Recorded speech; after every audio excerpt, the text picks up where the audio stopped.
So now things are getting exciting! We are going to get water! What an epic quest! Let's see. What can I do for you? Zidane has anything to say. So you shall negotiate for our water. Good luck to you. I certainly would not want to deal with the Guardian Bedine. What do you mean by that? The Bedine of this oasis are a strange lot. I do not know too much about them, but the rest of the Bedine do not deal with the Guardians. It is said that they are cursed. Oh, so they are cursed. I see, then we have something in common. We can bond over that. We are a nomadic people, but this tribe lives here on a permanent basis. The legends of our people say that this tribe was once part of us all, but one day they appeared here, strange and elusive. One day, a foolish Bedine nomad decided to steal an heirloom of this tribe. He was caught, and the leader of this tribe cursed him, all other Bedine, so that they would never enter this oasis.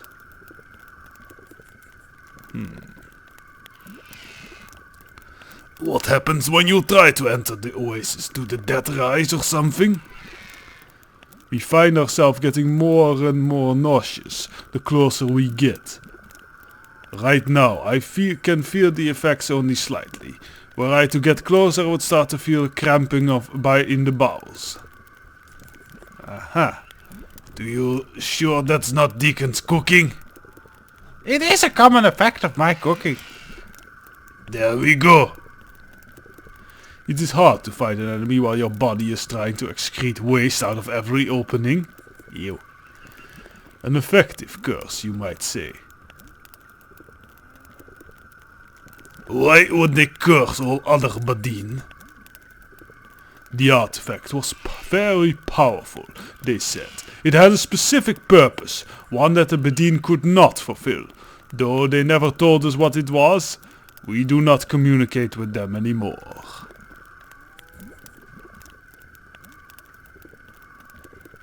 Do you know why they stay here? We call them Guardians. Though we do not know what it is they are guarding.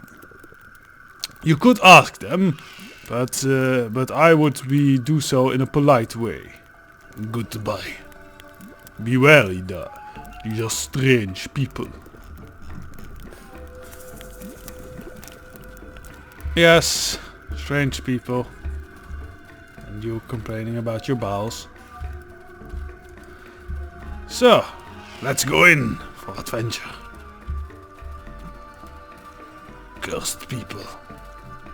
Maybe I can learn more of my curse here. I feel the hand that I carry stirring. Oh, the dead do rise when I approach. This is very familiar indeed.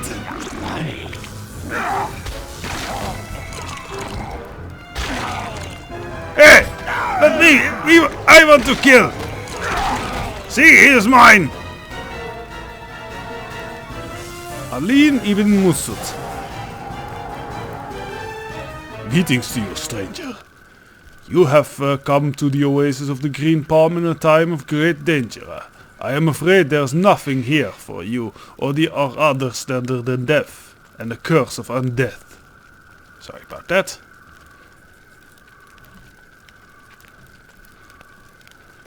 Where are all these zombies from? Did I cause that? Did I do that? A powerful creature, an ancient foe of my people, has once again arisen. He has taken our water and destroyed the temple of the Morning Lord, and sent his undead minions against us. Oh, you says creature? Wait, Deacon gets out note. He got to write this all down.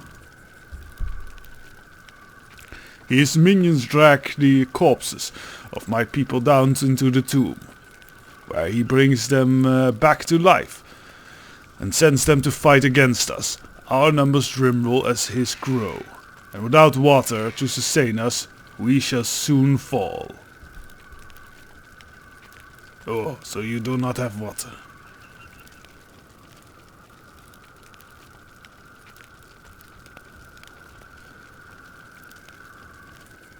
We will work together then. I must have water. If you are completely out of water, then you are correct. Very well. Even though this tale is not normally told outside the Bedine, I suppose it's only fair that you know of the cursed creature who hunts us both.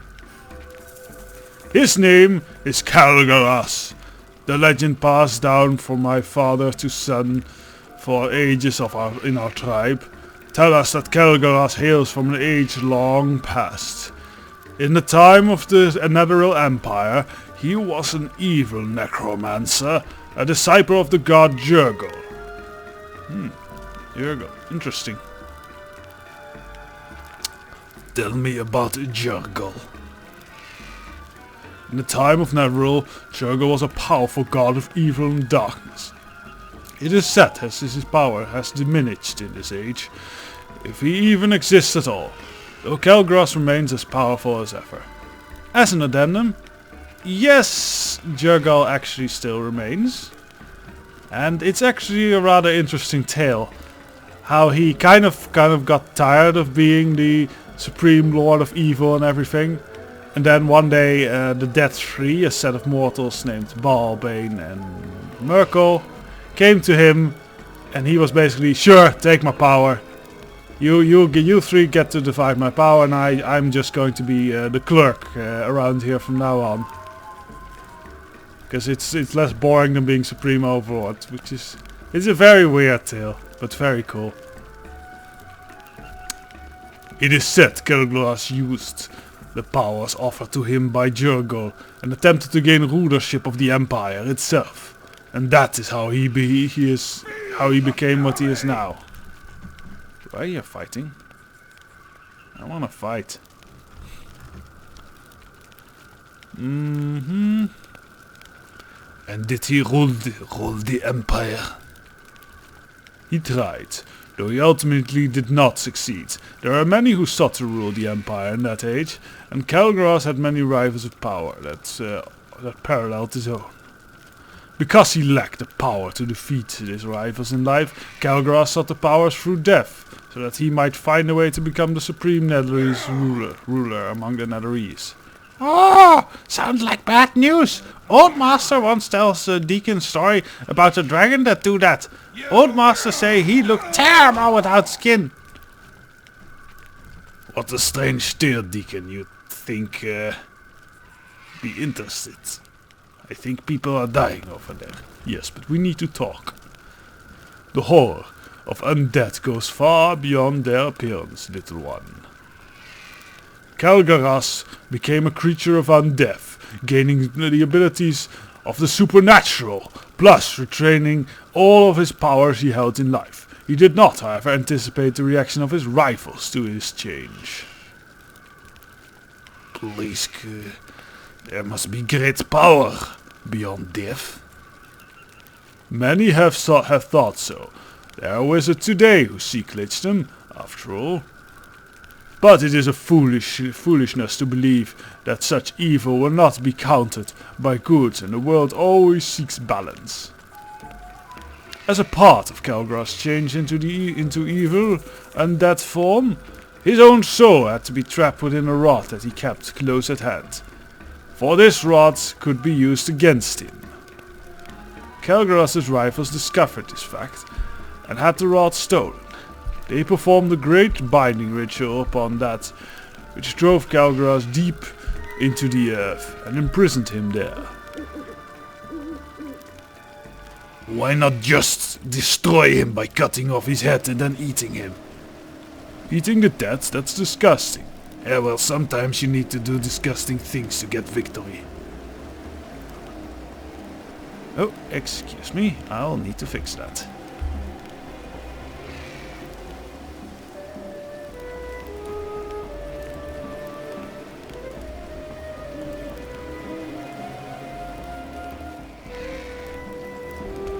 And we are back. Kel'Garaz's immortal form was protected by the powers of Jurgil himself, and not so easily destroyed. Even the great powers wielded by the mages of that age could not contain him in the end. And then, after Kel'Garaz had been imprisoned for a century, the Empire fell and his magic vanished. The binding that held Kel'Garaz was broken, and he was once again free. He recovered the rod, and then built an elaborate tomb from which he planned to rule. In the end, it was my own people, the Bedine, who stopped Kel'Garaz from succeeding, but only at great cost. Have you tried fighting Kel'Garaz directly? Like a proper man? When the Bedine first battled Kel'Garaz after his rising, he was all but invincible. Many thousands fought only to be slaughtered by his magic, and turned into the ghastly undead. We were desperate for aid, for anyone that could stop this evil, and we found it, or rather, one of our own ancestors did. A prison built by the ancient Netherese, perhaps similar to the one for Kel'Garaz himself, had once been held in. Sorry about that. Let's try that over. A prison built by the ancient Netherese, perhaps similar to the one Kel'Garaz himself had once been held in. I do not know. This one, however, held its occupant. It called itself a Feyreem, and was unlike anything else the ancestors had ever seen. It had great power, however, power as great as Kel'Garaz, instead of Kel'Garaz. It was this power that my ancestors bargained for, and was granted a power that could drive Kel'Garaz deep into his tomb and keep him there forever. Does this power still exist? It does. The power has been passed down in each generation of my bloodline. Should Kel'Garaz ever leave his tomb, then I could perhaps even destroy him. You are a coward then! Why did you use this power to destroy him already? If only I could venture within myself to face the creature directly. Should we enter the tomb, however, our own powers are nullified by Kel'Garaz's magic and we are helpless. Some have tried still. Oh, okay. You are brave then. Does not sound like it ended good. Yeah, well, it was brave. The most recent was my own uncle Hamad, the last to hold the power before me. He entered and returned a fortnight later, zombie himself. I was forced to slay him, my own kin, and banish his soul. There are many things I could brave, stranger, but undeath? No, not that. Anything but that. Alas, our time grows short and I am sure Kel'Garaz knows this. I am the last of my own blood, and the power that was handed down to me, it has been waning even as Kel'Garaz's own power grows.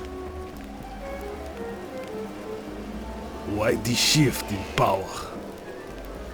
When I noticed my powers were beginning to fade, I voyaged to the distant prison my ancestor had found long ago, to speak with the same Feyreem, if it still existed. It was dead.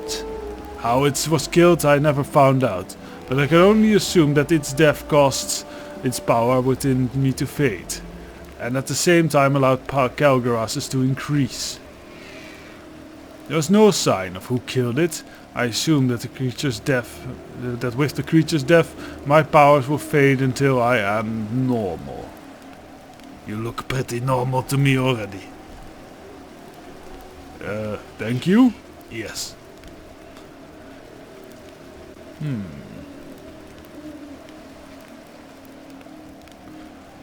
How did Kel'Garaz get rid of all this water? Kel'Garaz's strength has been growing. It has obviously reached a point where he is able to reach out from his tomb and pass the very springs from which the oasis flows. Even though he remains in his tomb, our tribe is under siege and he is winning. We know about Kel'Garaz. So how do you propose we defeat Kelgaras? You must first destroy his body, which is neither an easy task nor will it be permanent. Kelgaras is immortal after all. That sounds pretty awesome. Do not say such things. I will say whatever I like. I am Dar, great chieftain of the undead Gnoll tribes in the high forest. Yes. You sound almost as bad as Kelgaras. Yes, well, fight fire with fire and all that. Kelgaras is immortal after all. The source of his eternal life lies with the rod he holds. Rod. I hold my rod. According to legends, whoever recovers the rod may place it on the altar of the Morning Lord. Lathander will destroy its power. From none hate the undead more than him. Where are you going? To the fight! Seems Deacon has gone to see. And he has just gone to fight. Well, To the fight! we have our task.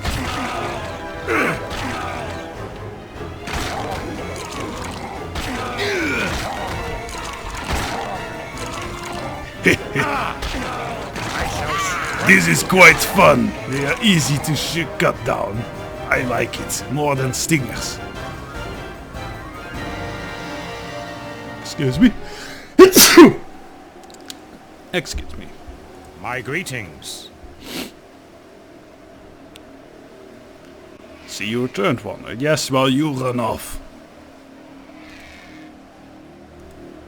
Yes, go into the tomb. And return to the service? Yes, alright.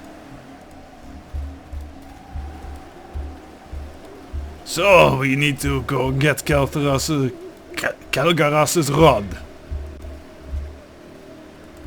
Doesn't that sound dirty, Deacon? Little bit, boss. Dum dum dum. Yeah, that was Deacon's wonderful singing voice. What is that?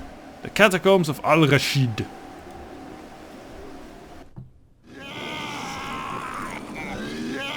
I assume this is not Kelgaras's.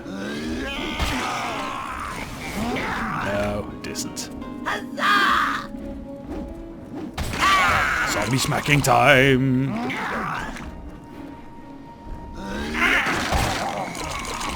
These zombies are pretty grossly modeled. I like it. Green blood. They are aliens. Now this is obviously a puzzle. Let's see. When evil grows unchecked, then one destroy the Guardians and prove his worth to wield Desert Fury. Oh. It was an old game called Desert Fury. It was with the helicopters, I think. Sure, I should have it somewhere in my closet so I can then wield. Oh, these are hostile. Deacon is out of ammo. That's annoying. Now we need to get ammo for him.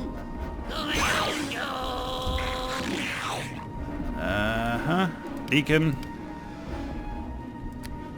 Oh, you don't have a weapon. Well, we'll soon find one for you.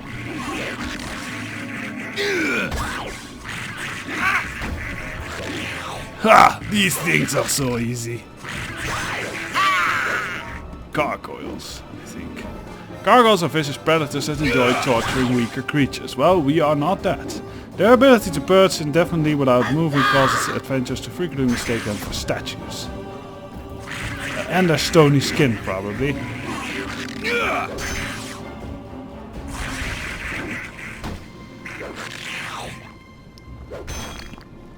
Deacon punch! Dunk.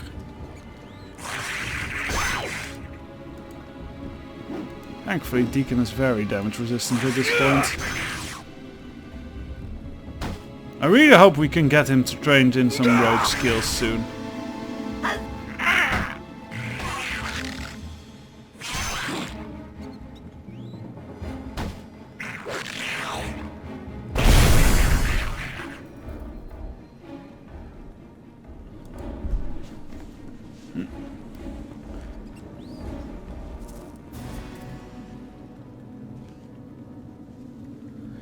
So, let's see if we can quickly do this puzzle before the end of the episode. I think This you is need too to much collect to carry. all the rune stones.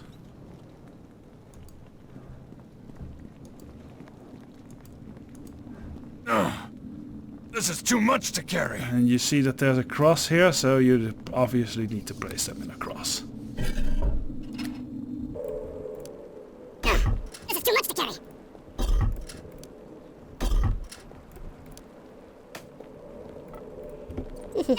This is too much to carry.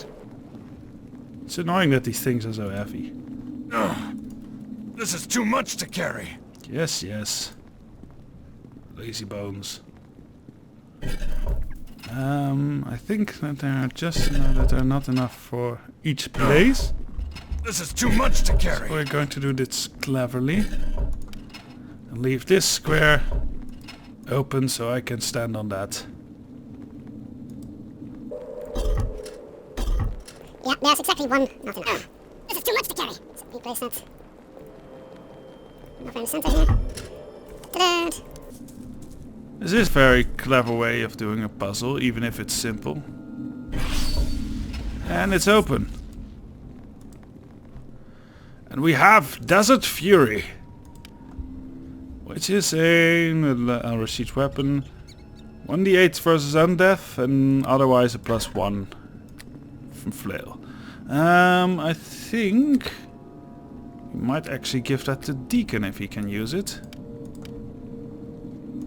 Deacon, can you use Desert Fury? You seem to be able to do so. Excellent. Oh wait, no. We're just gonna give you some bolts. Have more bolts? Yes, we have more bolts. There we go, and then you can wield Desert Fury when you're out of ammo. So, that's one tomb down. And one big one, I think. I think it's just one big one more to go. So until then.